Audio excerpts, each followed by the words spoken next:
નમસ્કાર મિત્રો, અમારી આ ચેનલમાં તમારું સ્વાગત છે। આજની સૌથી મોટી સુરતની ખબર સામે આવી રહી છે। સુરત પાલિકાના પૂર્ણા ગુંભારિયા વિસ્તારમાં છેલ્લા 2 દિવસથી પાણીનો ભરાવ જોવા મળી રહ્યો છે અને તેમાં આજે ભરાયેલા પાણીની સપાટી વધારો થતાં તંત્રની ચિંતામાં પણ વધારો થયો છે। આજે સવારે વરસાદના પાણી સીધા ગુંભારિયા પ્રાથમિક શાળામાં પ્રવેશી ગયા હતા। પ્રાથમિક શાળા તથા આસપાસના વિસ્તારમાં જળબંબાકાર બની ગયો છે। જો કે સ્થિતિના આધારે પાલિકા આ શાળામાં ગઈકાલે રજા જાહેર કરવામાં હોવાથી વિદ્યાર્થીઓ ન હોવાથી વાલીઓ તથા તંત્રની પણ રાહત થઈ છે। જ્યાં મિત્રો વધુ વાત કરીએ તો સુરત શહેરમાં પડી રહેલ ધોધમાર વરસાદના કારણે સુરત શહેરનું જનજીવન ખોરવી નાખ્યું છે।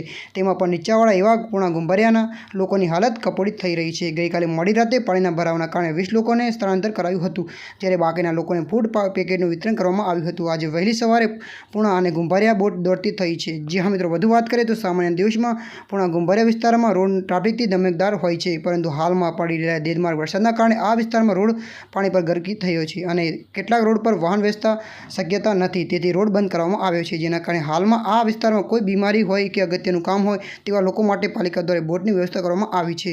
જી મિત્રો, આજની સૌથી મોટી ખબર આવી રહી છે। જી મિત્રો, આજના માટે આટલું જ। જો અમારા વિડીયો પસંદ આવે તો લાઇક, શેર, કોમેન્ટ, સબસ્ક્રાઇબ કરી દેજો। ધન્યવાદ।